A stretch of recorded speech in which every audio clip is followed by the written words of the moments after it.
Now, in the event that these alien projects are subsequently validated and are necessary and relevant, they should be included after this submission of the NEP to the Congress. We have no problem about that. But this should not bump up priority projects, and it should not impair the ceiling. Can we get a commitment from the Secretary? Absolutely, Your Honor. And this is the reason I think, Your Honor, I think we still have the process. As we have mentioned to all the members of Congress, if you think that the priorities that you have in mind are not the ones that are being included in the submitted National Expenditure Program for the legislative districts, we have this process at the honor that we can go through an errata in the preparation of the final version of the budget, Your Honor. In my case, you know, Mr. Secretary, I have dialogue with you. And we have disclosed what are these alien projects. But I am not talking only about my district. I am talking on behalf of the other members who may not have access to you because for one reason or another. But I understand that there is the period of realignment, or what we call errata, where we could make the necessary corrections. Thank you, Mr. Secretary, for those commitments. Now, may I also re-echo, Mr. Chair, the truism in the statement of Undersecretary Cathy Cabral,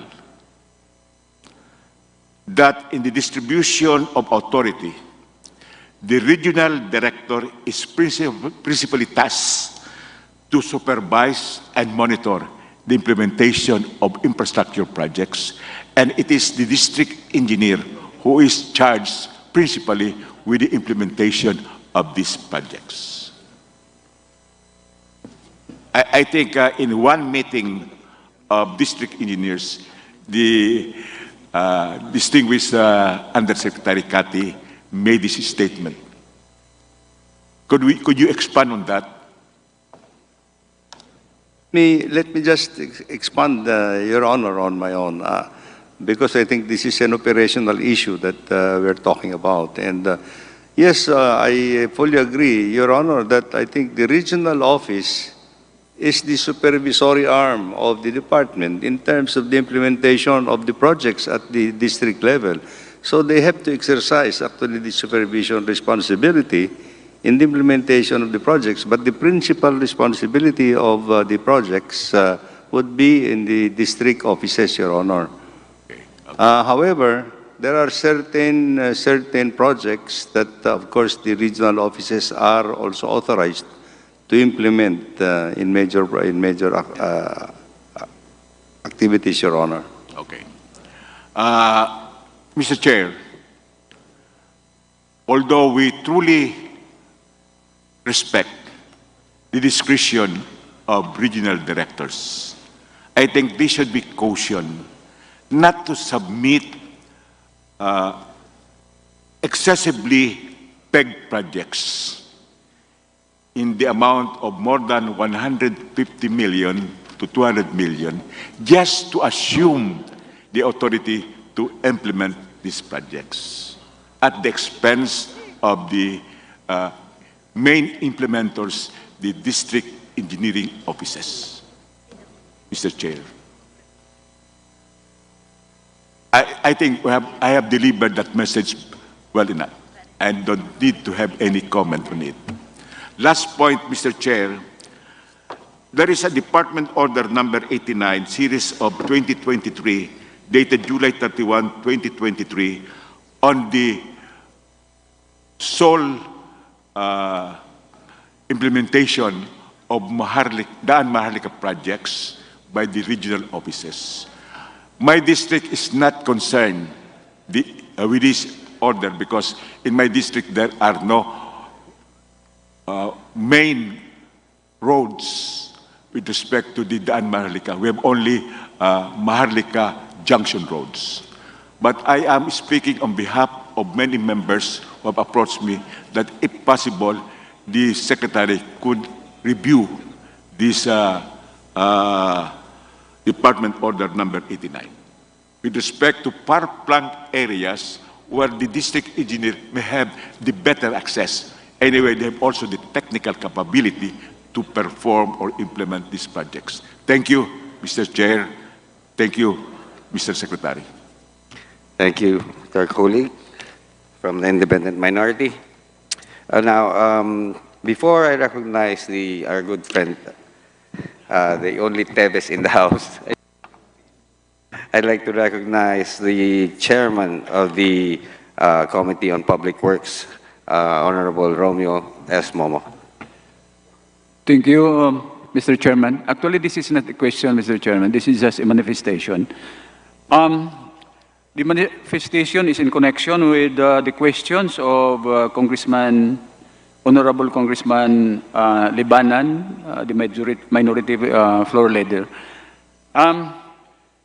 Mr. Chairman, the reason of the rapid deterioration of Maharlika and other, not only Maharlika, but all other roads and bridges in the country is because of the poor maintenance of our national highways. Mr. Chairman, as I review the budget comparison of routine maintenance of national roads and bridges from fiscal year 2010 to 2023, I found out, Mr. Chairman, that the basic component or the basic funding for the maintenance of our national roads and bridges is based on the basic cost per AMK. Am I right, Mr. Chairman? Correct, Your Honor. And for the last 5 years, I think from 2018 up to 2023, unfortunately, Mr. Chairman, there was a rapid reduction or a big reduction of the proposed allocation based on the basic cost per AMK. In fact, Mr. Chairman, on 2022, the proposed budget for the maintenance of our national roads and bridges is 16.4 billion, but the actual release is only about 2.4 billion for 2022.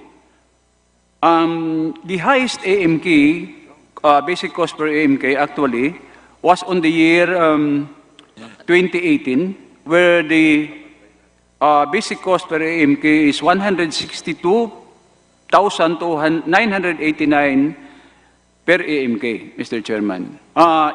Compared to 2022, the basic cost per AMK is only about 33,718 pesos, Mr. Chairman.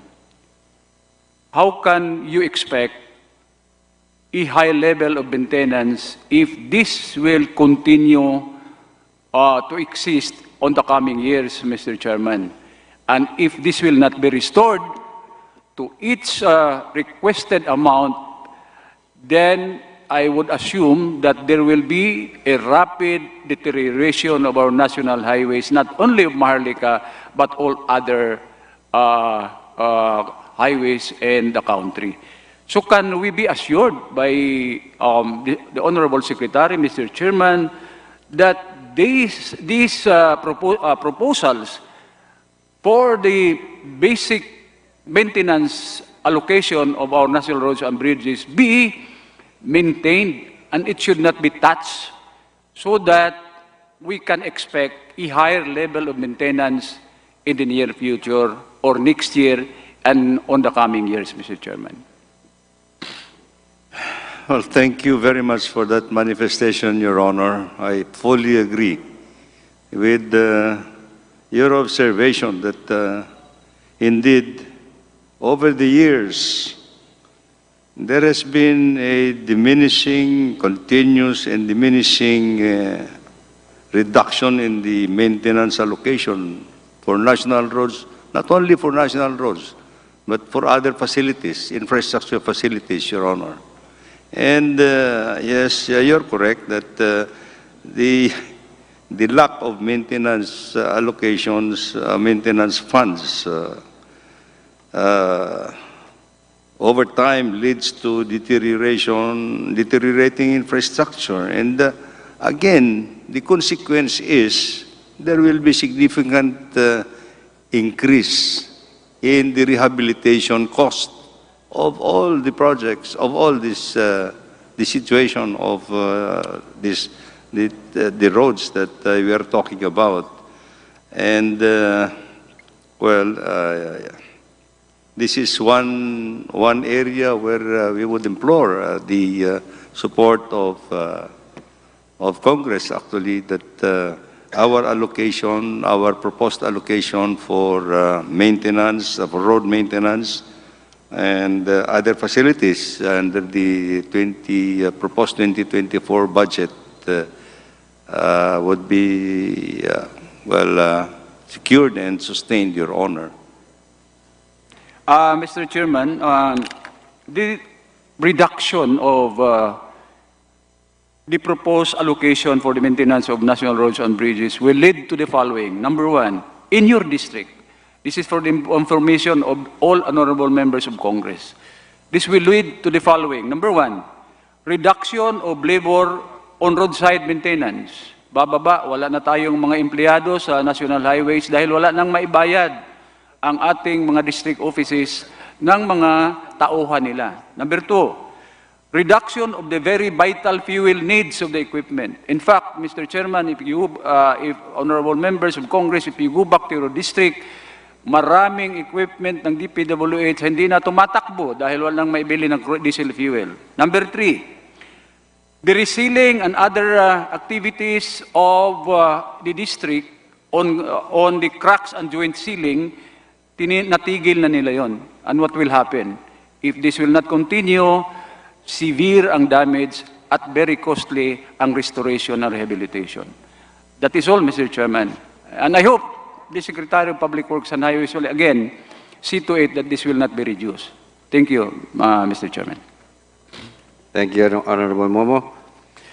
Now, the Chair recognizes from the minority, Representative Herrera. Thank you very much. Nandito po ako, Sec. Nandito po. Ayan, magandang umaga po. Good morning to the family, DPWH family. Well, I'll go straight to the point. Nakita ko sa website ng DPWH, kindly flash, na 100% of our national roads are actually paved already. But 54.7% of local roads are still unpaved, wherein it's 95,127 kilometers pa ang badly in need of paving. Now, tatanong ko lang, when you allocated budget per region, did you take this into consideration? Your Honor, actually, as I pointed out, the principal responsibility of the department is for the national road system. Yes. Yes. And the local roads is under the responsibility of the local government units at this point in time, Your Honor. So, what we can provide support is actually through the convergence programs and, of course, yung allocations under the legislative districts for the local projects, Your Honor. But we cannot, at this point in time, the national government put in our program, in our core program, the paving of local roads, Your Honor, because these are actually under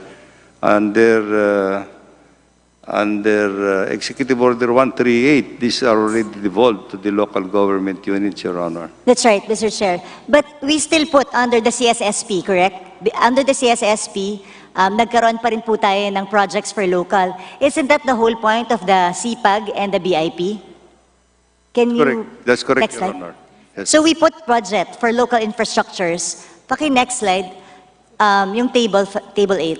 Makikita natin yung CPAG and BIP. Now my question is, ano pong bang difference ng basic infrastructure dyan sa sustainable? Kasi the items or the sub-programs are all the same. Hindi ba magkakaroon ng redundancy yan? How did we now allocate per region kung ano ang lalagyan natin ng SIPAG, anong lalagyan ng BIP, and these are local infrastructures?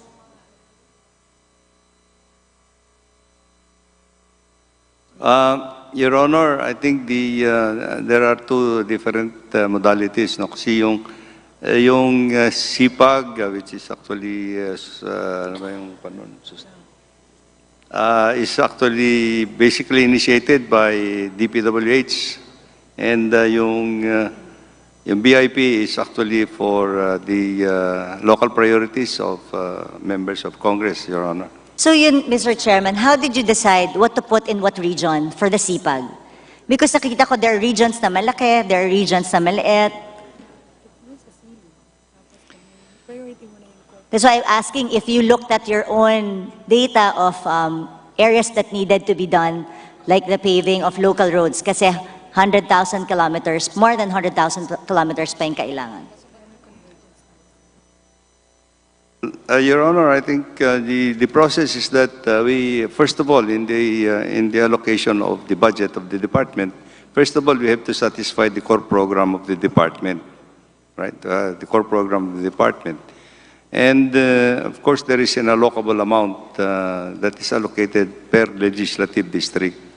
Now, for the preparation of the 2024 budget, we said because we wanted to put priorities on some of the core programs of the department, we said as a matter of allocations, ang kwan ho namin dito, as we have agreed with the threshold that 70% of the total allocation for the legislative district, 70% should be allocated for the core program of the department, that is for 001 and 002. And then the 30% is actually for the local infrastructure, which includes the convergence and CPAG and everything. So these priorities are also being discussed, the priorities discussed with members of Congress, Your Honor. Yes, that interests me. Yung sa National Road po tayo, I saw also in your website na meron kayong classification ng poor, bad, fair, kung ano ping roads natin. And 36% are just considered good. All the rest needs to be rehabilitated, needs to be maintained. Kaya tinatanong ko po, sinunod niyo po ba itong data niyo when you distributed projects for regional allocations, especially for 001 and 002? Your Honor, I think, yes, we have this information and data actually as we continue to on a yearly basis update this data. And the allocation for the priorities for the allocation for what you need in the for 001, by, of course 001 is actually for preventive maintenance, improvement, and construction and network development for national roads. Hindi ho for maintenance po ito. Hindi ho for maintenance ito. These are all for capital programs under the national roads. So these are actually being prioritized at the district and the regional levels po ito. According to the needs and according to, the condition of the roads in that particular district. The reason why I brought it up, because nakita ko po sa reconstruction and upgrading, for example, I saw Region 5 has the highest in terms of bad and fair or bad and poor na mga kailangan i-maintain or kailangan i-upgrade. Pero sila rin yung mababang budget compared to other regions. That's why tinatanong ko po, do you actually look at this in deciding where to put the upgrading? Because I just gave you an example wherein mas malaki yung kailangan niya pero mas maliit yung nabigay sa kanya compared to other regions na mas less ang kailangan pero mas malaki ang pondo. Unang-una, Your Honor, I think we have to operate and allocate it under the allocated legislative allocation. No? We have to, under that legislative allocation, hanggang doon yung yung priorities. And of course, as I said, the allocation for for 001 for the national roads. We leave it up to the priorities actually by the regional and district offices. They would be in the better position for them actually to determine where they can allocate these projects. Yes, Mr. Chair, and I agree totally. That's why ang pinapakiusap ko, sana po sundan nyo yung sariling data ng DPWH as to the needs. At sana ma-inform din yung members of Congress so that we can really prioritize yung mga kali na kailangan gawin. po. Like for example, bypass roads. 26.3 billion or 45% of the whole budget just went to 3 regions. Pero hindi siya consistent doon sa data na pinapakita ng DPWH na pangangailangan. So I just want you to take a second look at that. Like for example, alam niyo naman yung nilalambing kong bypass road na nasimulan po ito but ngayon wala siyang budget. Magiging white elephant po siya. I hope that the good secretary can take a look again at Doña Remedios Trinidad, Mr. Chair. Thank you, Your Honor. Yes. Mr. Chair, di pa ako tapos. May I get a commitment, Secretary, yung nilalambing ko naman na bypass road natin. It's really needed. Sana po matapos na po natin ito. Noted, Your Honor. Thank you. And Mr. Chair, paano po yung mga redundant projects? Nakita po ng DBM withheld 157 projects, 44.4 billion, kasi same title, same description, but different amounts. Kaya hindi po nirelease. And nakikita ko po, may mga ganitong pangyayari pa rin po sa NEP ngayon. Ano pong balak nating, ano pong nangyari dito sa 4.4 billion na double entry? Are this for the 2023 budget? Yes. Referring a budget. We have already made representations actually to the Department of Budget and Management, Your Honor. But the policy is, since these are overlapping in the allocation, I think the policy of the Department of Budget and Management is that only one of these will have to be released. Precisely. Yes, Your Honor. Yes, like you said, kasi you vet before you put in the NEP. But how come nagkaka-double entries? This is 4.4, 157 projects. Unfortunately, all this double entry or multiple entry came about after the General Appropriations Act, Your Honor. But for 2024, yung National Expenditure Program, again, we have noted actually that there are also some projects that have double allocation. So we are correcting it at this point in time, Your Honor. We are now correcting them, Your Honor. Thank you, Mr. Chair. Baka pag napakita ko po sa inyo yung double, mailagay nyo na po sa DRT para matapos na po yung bypass roads, Mr. Chair. Kasi sayang naman po, double entry, pwedeng ilagay. Another one, like you said, navevet. Meron po ako nakita, page 1164, construction of storm surge along Poblacion leading to seaport. Wala po siyang lokasyon. This is 144 million. Bakit po tayo nagkakaroon ng ganito sa NEP?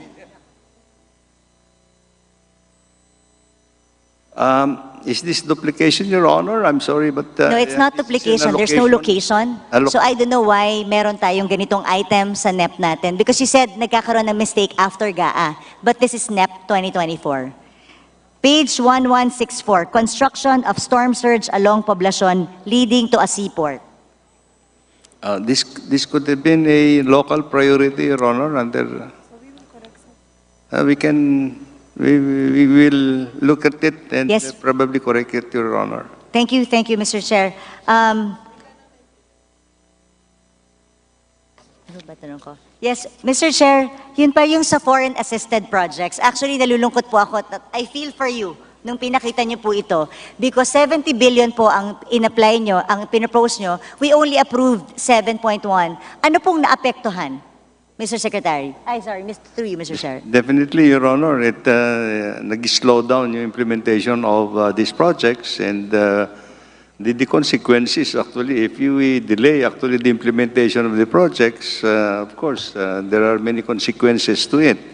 Lalong tumatagal, lalong the cost of materials are increasing, and of course, it will redound actually to a higher cost of the project, Your Honor. So these are the things that we wanted to avoid in the 2024 budget, Your Honor. Yes, Thank you. Mr. Chair, baka pwedeng sabihin niyo sa amin, Mr. Secretary, yung naapektuhan. Kasi we need to understand in Congress the consequences of what we have done.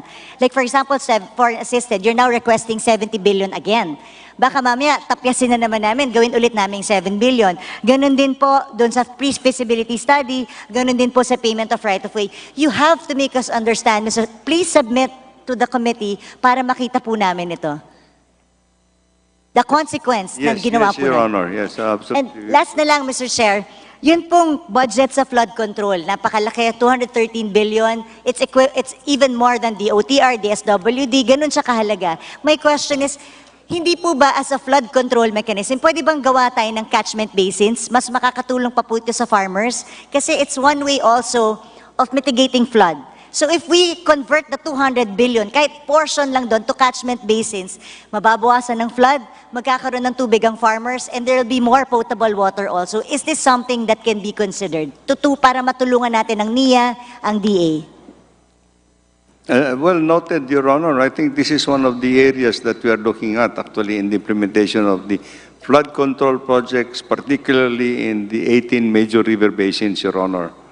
But we have to bear in mind also that there are more than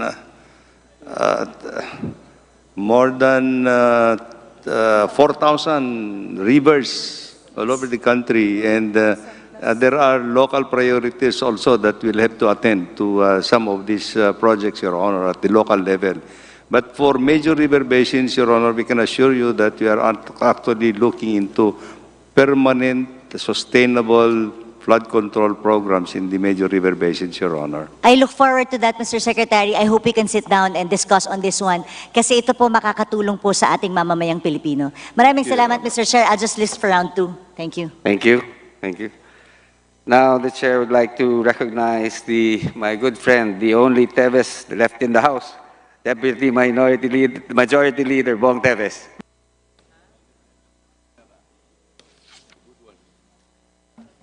Thank you, Mr. Chairman. The good one and the only one. Teves with hair. Mr. Chairman, fellow congressman, officials of the Department of Public Works and Highways, Secretary Manuel Bunuan, good morning. Mr. Chairman, may I ask the Department of Public Works and Highways kung alam ba nila ang local government code at the function of the Chief Executive? Yes, Your Honor, we are aware of the local government code. Okay, babasahin ko po. The Chief Executive of the local government unit shall exercise general supervision over all programs, projects, services, and activities within its territorial jurisdiction. It's further stated that national agencies and offices with project implementation functions shall coordinate with one another and with the local government units concerned. They shall ensure participation of the local government units both in the planning and implementation of the said national projects. In relation to this, kapag nag-a-identify ba kayo ng flood control projects o road opening projects, kahino po kayo nakikipag-coordinate at saan kayo kumukuha ng listing nito?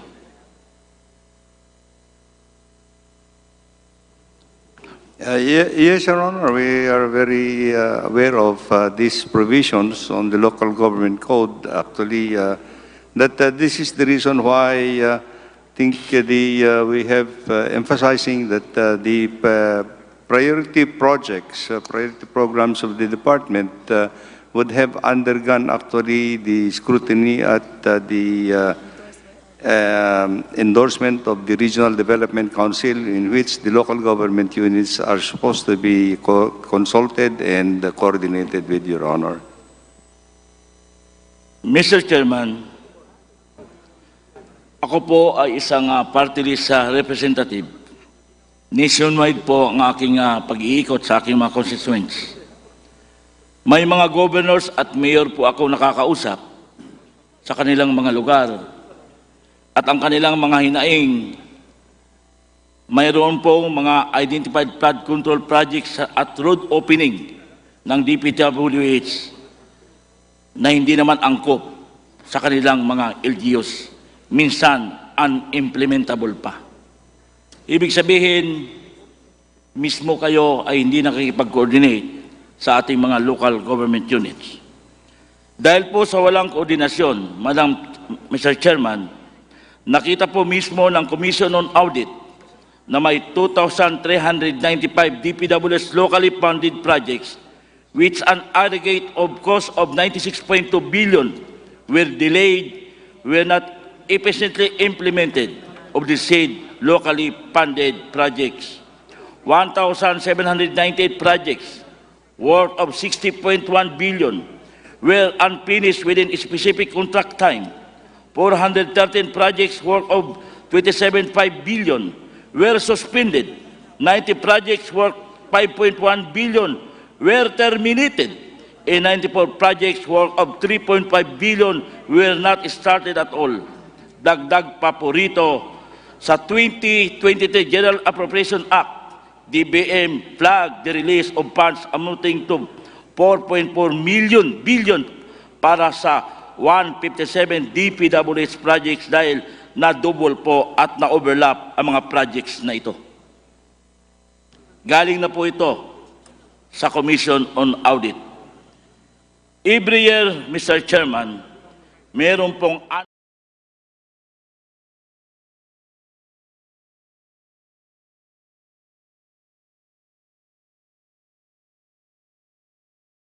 discuss at pinag-aaralan ng LGUs ang mga priority infrastructure project ng angkop sa kanilang bayan at probinsya.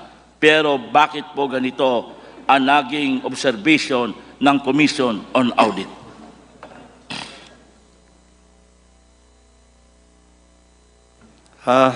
Well, Your Honor, Mr. Chairman, may I have a little clarification on this? Well, these are observations of the Commission on Audits, and Yes. we have explained to the Commission on Audits, actually, Your Honor, in the tawag nito, in the exit conference, the reasons why there has been some delays in the implementation of, especially on local projects, Your Honor. There are several things. Initially, in the preparation of these projects, many of the projects this is for 2022. I think this is for 2022. There again, in 2022, I think as I've mentioned, the allocation for project preparation activities was significantly reduced. And at that time, I think there were many local projects that were added on into the program of the department after the bicameral conference committee and under the General Appropriations Act was finally approved. So it took the department a little time actually to make the vetting of these preparations and field validations until such time. And many of the projects that were included, there had been some problems in the acquisition of right-of-way because local projects, Your Honor, especially on road projects, local projects, it has to be, the right-of-way has to be provided by the local governments, Your Honor. So all these things, again, included into the, delays in the implementation, Your Honor, of course, I understand that even the local governments normally has to issue the permits of the implementation of projects, Your Honor. Mr. Chairman, may I ask the DPWH kung magkano pa po ang unused appropriation ninyo noong year 2022?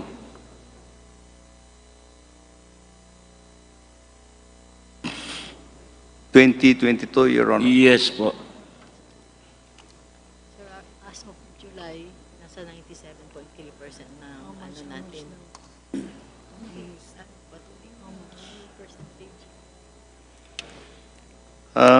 For 2022, for the program for 2022, Your Honor, because we have a two-year implementation program under the provision of the General Appropriations Act. It has 2 years implementation period. Magkano pa yung unused program ng year 2022?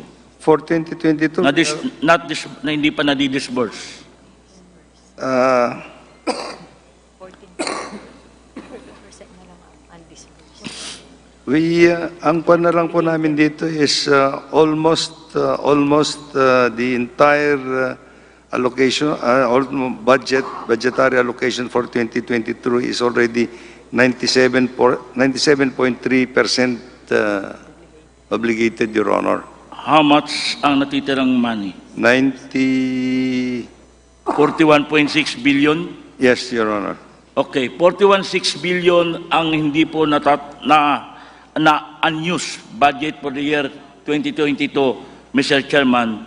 Pero tayo pong mga congressman, minsan humingi tayo ng budget proposal sa kanila dahil ito po ay nagagaling ang mga listing sa ating mga constituent, pero hanggang ngayon minsan ay hindi po tayo napagbibigyan, at ang mas lungkot po doon, hindi man lang tayo sinasabihan ng yes or no by on record.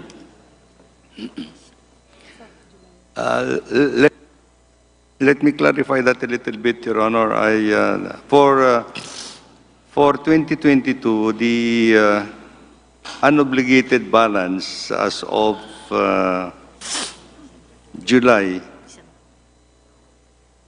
31, Your Honor, the unobligated balance as of July is 18.1 billion pesos na lang po yung hindi unobligated, no?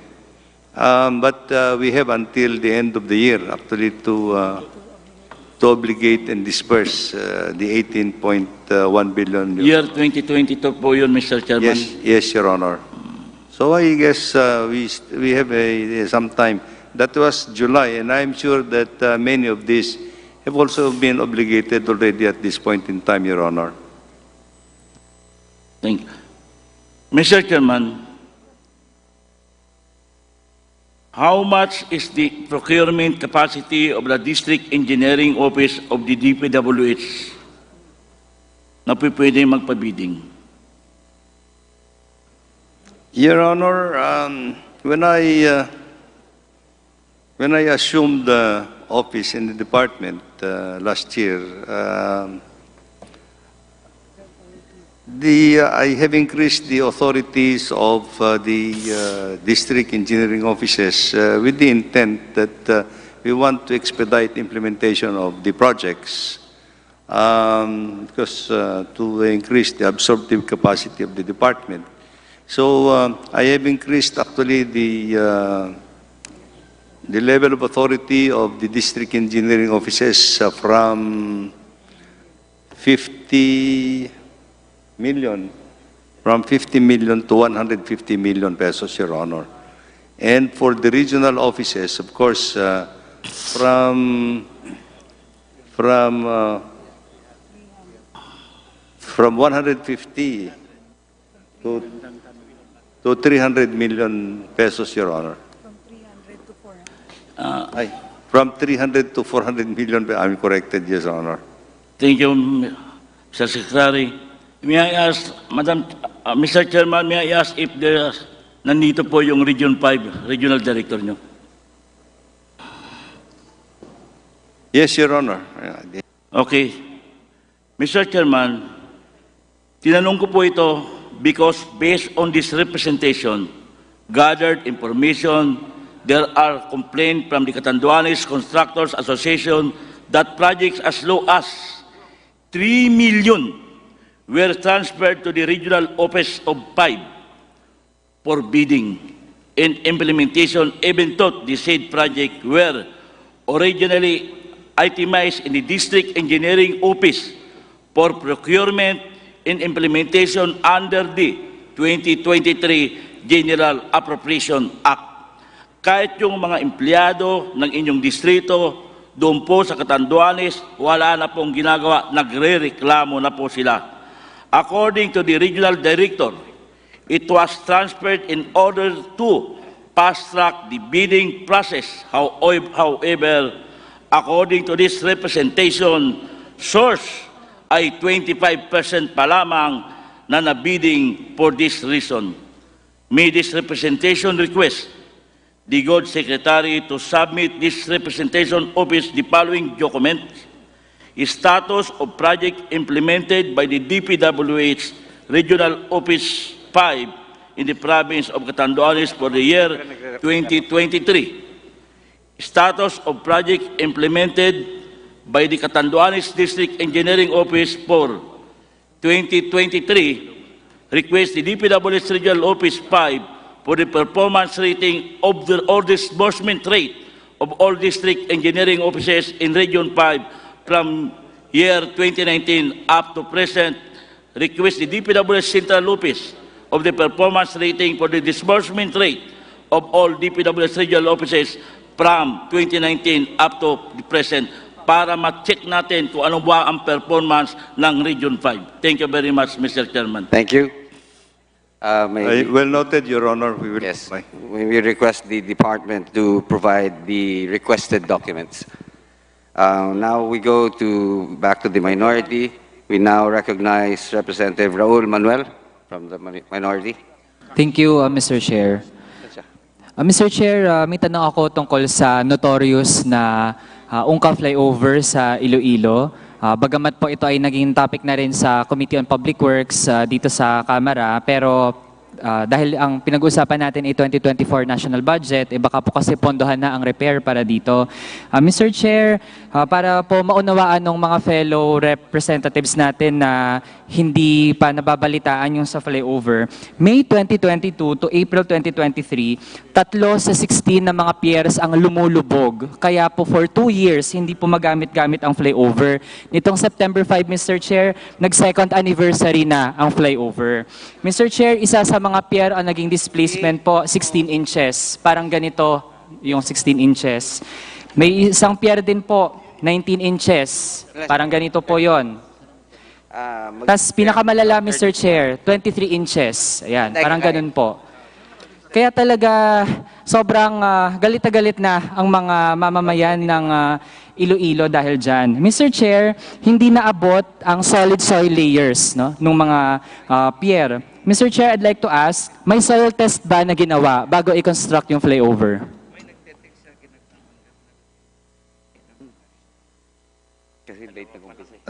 Yes, well, according to the records, Your Honor, there were tests actually that were conducted prior to the implementation of the project, Your Honor. Mr. Chair, sino po ang nag-conduct ng soil test? The soil test geotechnical investigations were, as I recall, Your Honor, this was undertaken by a private company. Mr. Chair, ano po yung resulta ng soil test? In soil test, Your Honor, or Yeah, kasi kung nag-soil test po, Mr. Chair, dapat na laman na hindi sapat yung kung ano yung nasa design, no? Para maabot talaga yung matigas na layer ng lupa para hindi lumubog yung mga pier ng flyover. well, if I recall, Your Honor, you're talking of geotechnical investigation, Your Honor. Right? Geotechnical investigation to determine the layers underneath.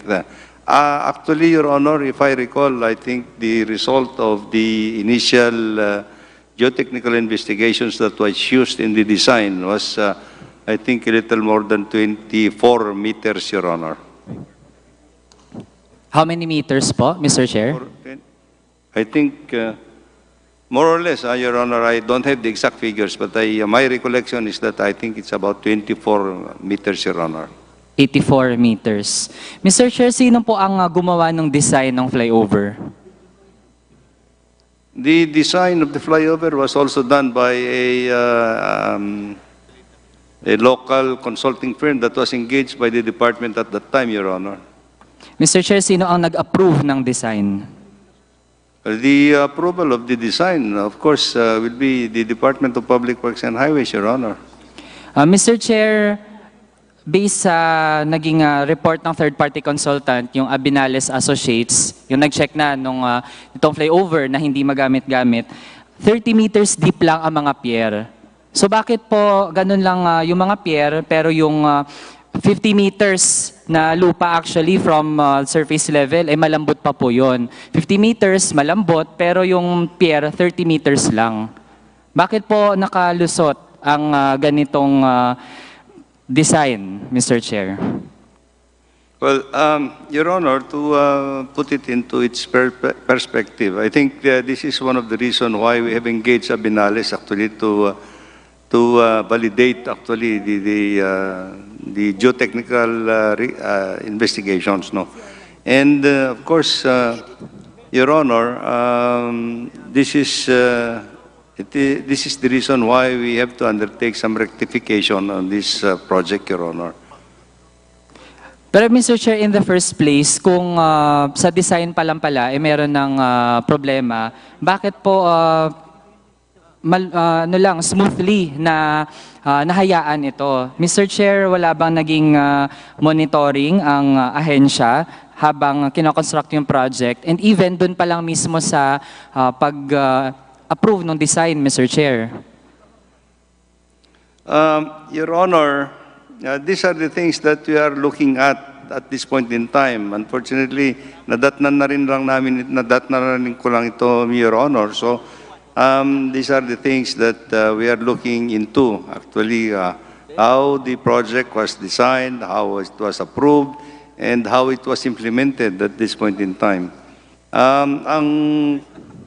My concern, actually, Your Honor, at this point in time, while we are doing all these investigations on how this happened, actually is that I would like to make the facility usable at the earliest possible time. And this is what we are looking at, what rectification could be done immediately at this point in time, Your Honor. Yeah, Mr. Chair, kasi hindi pwedeng mag-move on lang tayo pero hindi natin mapapanagot yung mga nasa likod talaga ng palpak na proyekto. Mr. Chair, may budget ba for repair sa 2024 National Expenditure Program? Your Honor, yes, we have included partly an allocation for the rectification of the flyover so that it can be used as soon as at the earliest possible time, Your Honor. Magkano ang budget for repair, Mr. Chair, na nasa 2024 budget? Initially, Your Honor, we have allocated, I think, a little, more or less, Your Honor, about 200 million.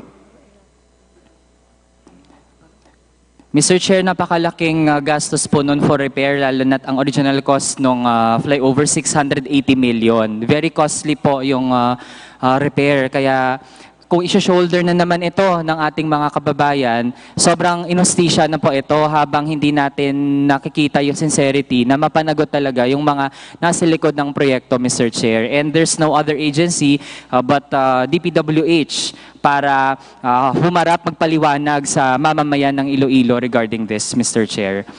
Now, for me to proceed to my next topic on climate change expenditure, Mr. Chair, ito naman yung okay na tagging. Climate change expenditure tagging. Pero merong component ito, flood management program under DPWH, 216 billion for 2024. Pero ang dami nating budget for flood control. Actually, Mr. Chair, parang hindi natin nakikita na nare-resolve talaga yung pagbaha sa iba't ibang bahagi ng bansa. Binibida natin ito na climate change expenditure, pero para bang nabubloat lang natin yung nire-report natin sa international community na gastos for this. Mr. Chair, yung tanong ko po, ano ang ating ginagawa sa ahensya para seryosong macut back yung greenhouse emissions if we claim that we are at the forefront of having actions against the effects of climate change? Your Honor, this is one area where the President himself has given specific instructions for the department to look into permanent solutions in addressing flooding problems in many areas of the country because of the climate change phenomenon. And the department is approaching into levels, Mr. Chairman. We are looking at for immediate action that needs to be to alleviate actually the flooding problems in many areas. At the same time, we are looking at the long-term solution of the flooding problems in many areas, and the president himself is have instructions to look into the possibilities of undertaking the construction of water impounding facilities, yung sa impounding areas in river basins and reservoirs for water management processes, not only for flood control, but also for water supply and irrigation and purposes.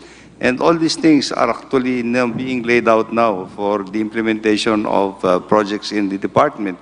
Your Honor, there are 18 major river basins in the country, and there are many projects now that are undergoing these projects for flood control mitigation. But again, the President wants to emphasize that it's not only for flood control that we're looking at, but we have to coordinate with the other agencies so that it will be the water management resources is more important, is the priority program now, Your Honor. Okay.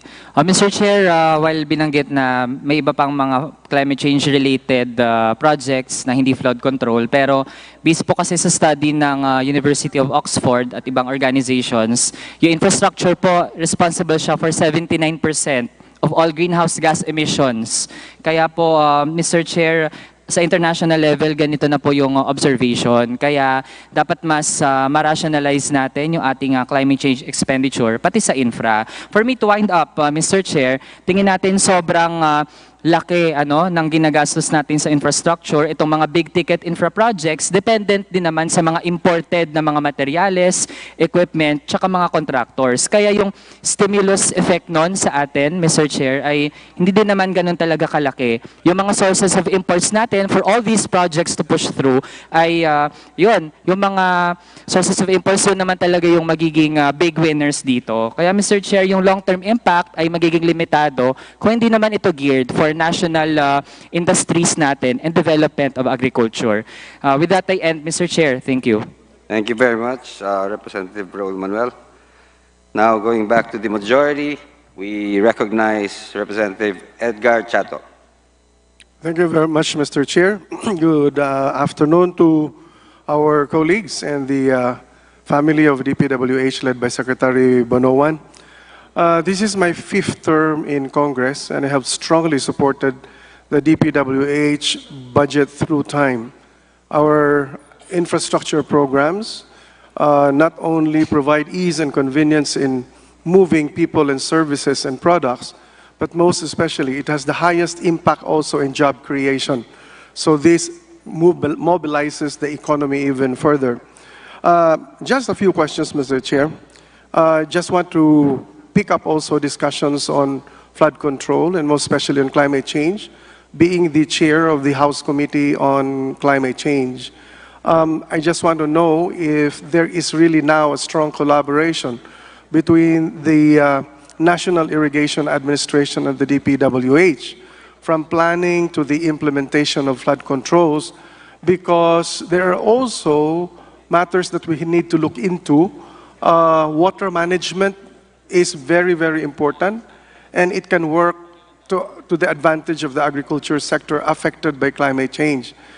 There are farmlands that after we put flood control ends up without water anymore.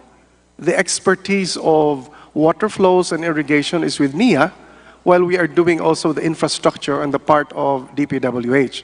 So I think water management and coordination with the two departments is so important, Mr. Chair. Thank you, Your Honor, Mr. Chair. Yes, definitely, yes, Your Honor. For 2000, we started in 2003 We now have a convergence program with the Department of, with the National Irrigation Administration to, for us to make sure that there is a full coordination in the utilization of water resources, not only for flood control, but as I said, for to support the food security program of government through the irrigation facilities. So this is the area where the President was telling us that we have to develop water impounding areas, reservoirs, and actually even the flood control projects that are being designed by the department, we can look at it as a possible potential source to support the irrigation production areas of the National Irrigation Administration, Your Honor. Thank you, Mr. Chair. Thank you, Secretary Bonoan. My other question relates to a matter that is critical on the part of the constituencies and local residents, from the layman's understanding, different from our public works technical requirements. This is about what you call road reblockings. A lot of people, our ordinary citizens, will make comments on roads that we are reblocking, which does not per se look as something that needs immediate repair.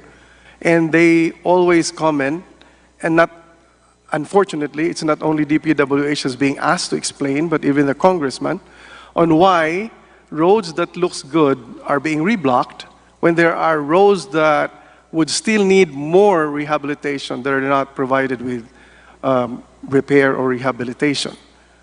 We understand that you have standards, but we hope we can get that explanation now so that it will be recorded also and also explained in public, Mr. Chair.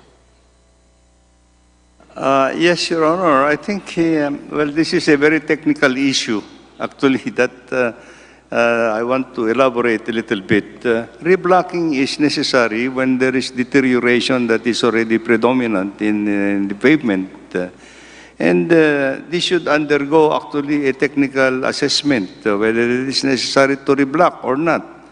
Otherwise, I would subscribe to the point that if it's not necessary, then we don't have to reblock.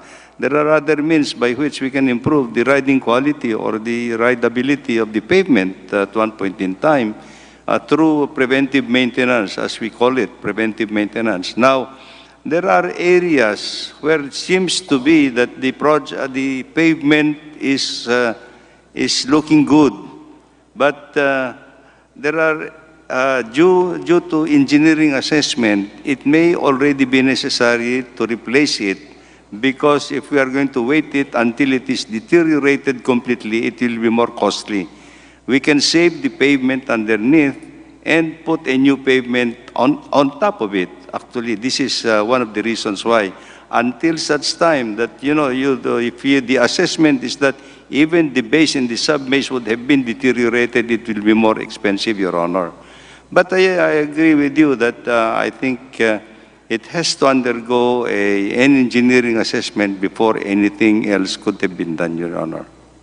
Thank you, Mr. Chair. And that information is very important to be understood by the local residents, especially that most of the reblocking projects are not implemented by the local district engineering, but implemented by higher, either region or national. So the information dissemination is most important, so people will understand the technical side of the reblocking. Mr. Chair, my next question is on nationalization of roads. My fifth term in Congress, I was able to nationalize by law 3 long stretches of road in my province of Bohol, and 1 administrative nationalization as well. With the convergence now in place, I have a concern with a 9-kilometer road only that is still provincial. We have submitted it to quite a number of times already for nationalization. Still, we're not able to get the approval. We have not tried administrative, though. We have a question of whether it is still necessary to make it a national road, to expand it, because accidents are happening in this very busy road. It connects from 1st District to traffic in 2nd and 3rd district in the province of Bohol with a university in between. Only 9 kilometers. And I hope it can be restarted by DPWH quickly. Our regional office and our district office knows this very well. The traffic there is so heavy, heavier than the major highways, because it really connects to the new highway also going to the Chocolate Hills, to Talibon, Ubay, and the other districts. Mr. Chair, this is the Corelia-Balilihan Road. I hope that can be considered in any of the convergence or whatever, Mr. Chair. Well noted, Your Honor. Mr. Chair, I strongly support the manifestation of the Secretary on additional funds for maintenance. Our maintenance men are being rotated, and our district offices are complaining about being able to maintain, so we support that. Even budget also for equipment, because our equipment are now dilapidated, and it is ironic that during the time of emergencies, we are getting outsourced equipment, but we are called a district engineering office or a DPWH. We should be ready in terms of requirement for equipment. So thank you, Mr. Chair. I strongly support that, and I hope the Committee on Appropriations will look also into this matter, which is very critical. And finally, Mr. Chair, this is not a question, but this is just a manifestation. Delays in the implementation of projects, especially in relation to providing basic services to our people, is so important, because services delayed also affects the daily lives of our people. And we understand that there are delays caused also by legal issues.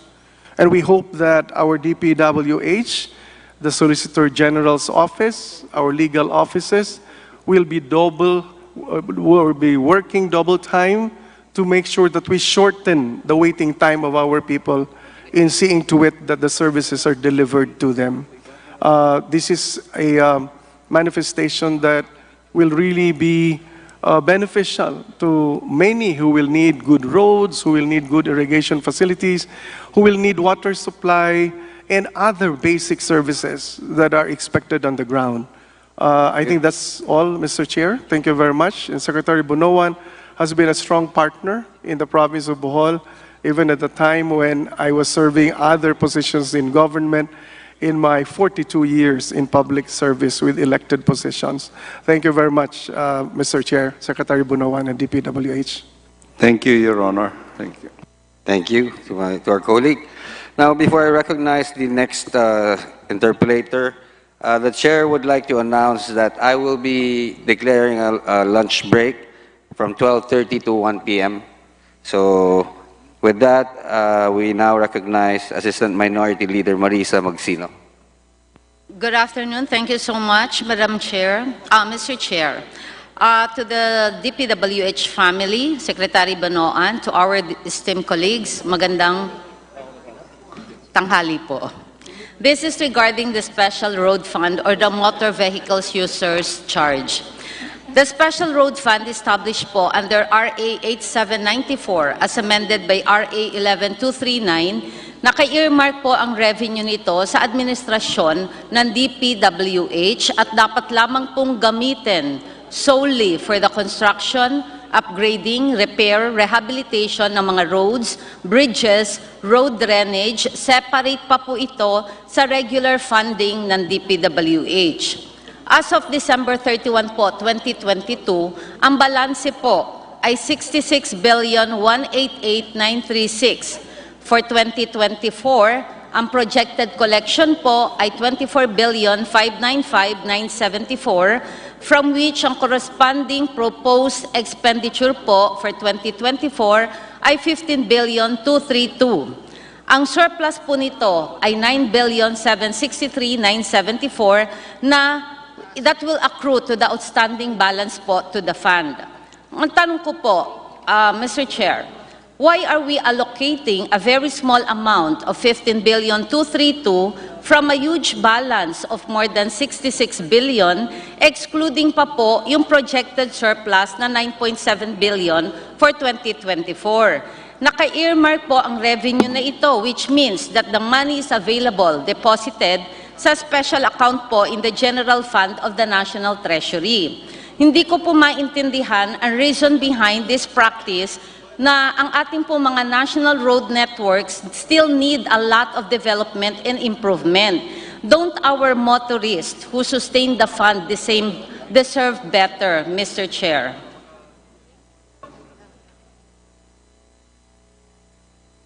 Mr. Chairman, Your Honor, I think in response to the query of the Honorable Congresswoman, well, first of all, we would like to clarify, Your Honor, that the funds from the motor vehicle user charge fund actually is not already a specific program that is being implemented by the department, but the fund is already part of the general appropriations, Your Honor. No? So there is no specific program for under the motor vehicle user charge fund at this point in time, since it was amended, Your Honor. So this is one of the reasons why we have actually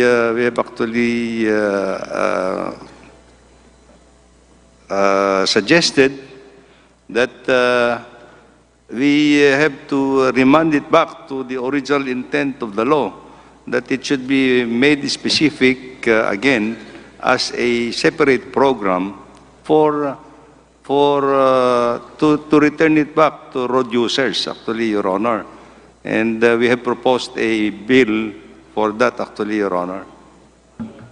Mr. Chair, so kung ganun po, Secretary, siguro it has to be communicated to us kasi this will only be passed kung sakali po meron po manggagaling sa inyong ahensya.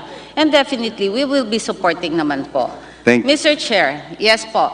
Moreover po, yung 15,232 allocation ng Special Road Fund for 2024, 10,481,524 is lodged po sa Central Office or yung National Capital Region po. At yung balance farmed out to the regions down to the individual district engineering office all over the country.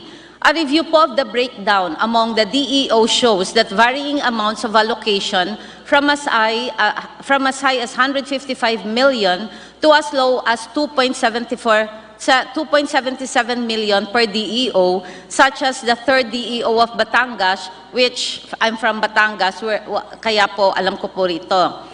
Why is this huge discrepancy po sa average allocation ng special road fund sa iba't ibang location po ng DEOs in the country, Mr. Chair? Your Honor, I think, again, we have to clarify this a little bit, because the motor vehicle user charge fund is part of the general appropriations, and the amount that has been determined for by DBM up to as part of the budget is being attributed, is in only attribution to the activities that are related to motor vehicle user charge fund. So there is no specific allocation under motor vehicle user charge fund, Your Honor.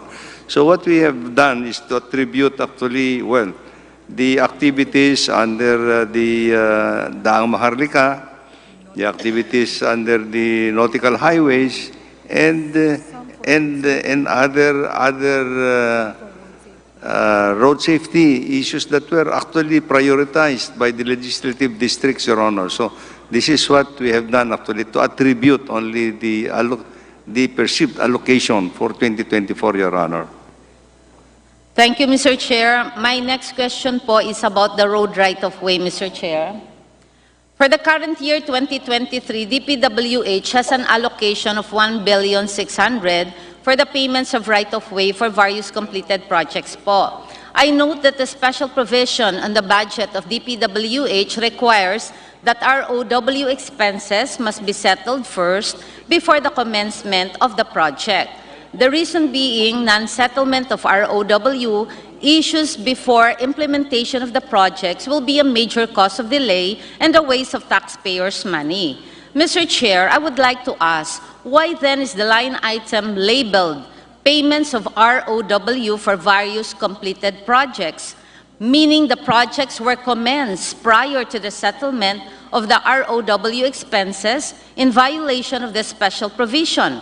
Are these for prior years unsettled obligations, or may I be clarified on this, Mr. Chair? Well, Mr. Chairman and Your Honor, implementation of projects, you're right that we have to settle actually the right-of-way acquisition before we start the project. But there are processes involved, actually, Your Honor, for practical intent and purposes, actually because of documentation and the process of the documentation process for being able to pay, actually, the right-of-way takes a little time. And so the process, Your Honor, is, of course, first of all, we cannot start the project if it involves acquisition of right-of-way without the consent of the landowner or the property owner. So there has to be permit to enter, Your Honor, that we have to obtain first before we implement a project, but not necessarily for the payment, Your Honor, because of the, as I said, the documentation process will take some time. And unfortunately, Your Honor, I think after we have documented and ready for payment, well, again, this is what we are saying, that unfortunately, the budgetary allocations for right-of-way has been drastically diminished over the years. In fact, well, I might as well inform the honorable body that the consolidated payables for right-of-way over the years in the Department of Public Works and Highways, as I was told, is almost about 67 billion, yata yung 67 billion. And as you pointed out, Your Honor, in 2023, while we have allocated in our National Expenditure Program 37 billion, only 1.6 billion was released. And but we hope that in 2024 we have again allocated almost the same amount, and hopefully it will be sustained, Your Honor, so we can settle many of our obligations at the time, Your Honor. Mr. Chair, tama po, sinabi po ng Secretary Bonoan ng 2024, ang proposed budget po is 35,126 para sa right-of-way, a gigantic increase from the 2023 budget of only 1.6 billion. Okay. Ngayon po kasi, the reason why I asked this, a lot of our landowners are complaining na gawa daw po yung road, wala naman pong payment. So that is the reason why ang dami pong mga issues sa korte up to this very moment, ang nangyayari, yung mga settlement of issues and cases. I hope that we will be able to settle this, Secretary, because we also have to bear in mind that the national government projects are intended to benefit the people, but private ownership also has the right to adjust compensation in expropriation cases, although they have to be protected and guaranteed by the Constitution and the law also. I surmise po that the enormous increase is due to the new projects po ng DPWH to implement po yung mga right-of-way. So may I ask po yung mga right-of-way projects natin later on para lang po malaman natin kung saan-saan po mapupunta itong 35 billion na ito. It just has to be submitted po sa committee at sa OFW party list. Mr. Chair, Republic Act number 10752 or the Right-of-Way Act provides that the government through the appropriate housing agencies in coordination with concerned LGUs shall establish and develop resettlement sites for informal settlers who have to be removed from the right-of-way sites. The cost of these resettlement sites and the structures and improvements introduced by the informal settlers in the acquired sites shall be covered by the right-of-way payments. 6/2015 po, Mr. Chair, can we be given prominent example of resettlement areas developed by DPWH for informal settlers affected by the implementation of the national government infrastructure projects pursuant to RA 10752. How many families na po ba ang nag-benefit dito, Mr. Chair? Before the Secretary replies, the Chair would like to remind our colleague that her time is up for her to wrap up. Yes, yes, Mr. Chair. Well, Your Honor, I think we'll have to consolidate the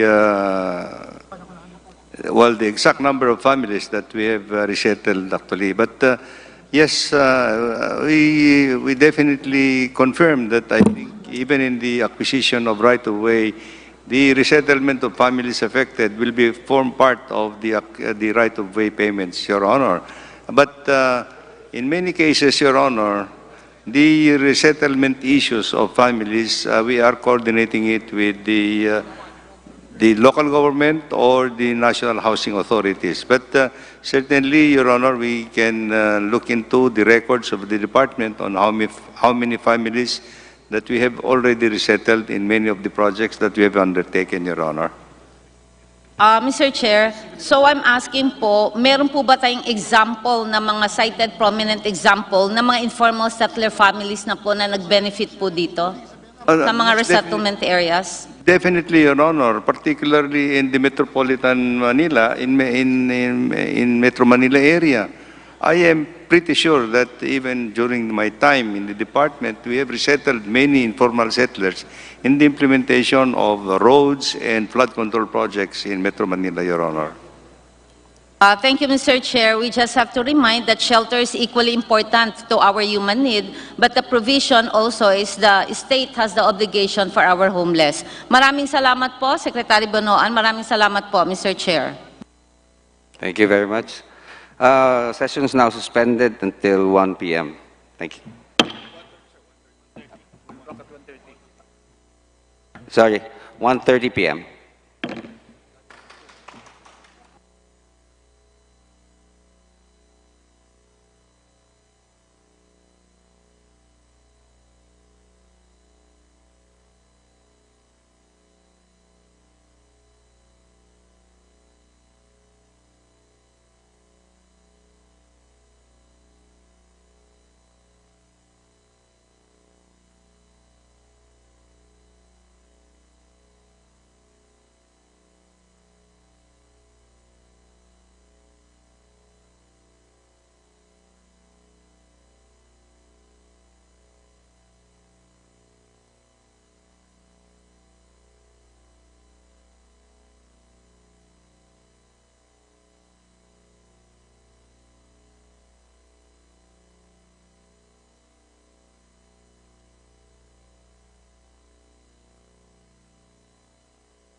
I meeting with the president at 2 o'clock actually, and with your indulgence, maybe I'll be allowed to be excused, and I will actually designate Undersecretary Bitonio Jr. to be the principal to take my place. I'm very sure he is qualified, more than qualified than the secretary to take over on these deliberations, continued deliberations of the budget of the DOLE.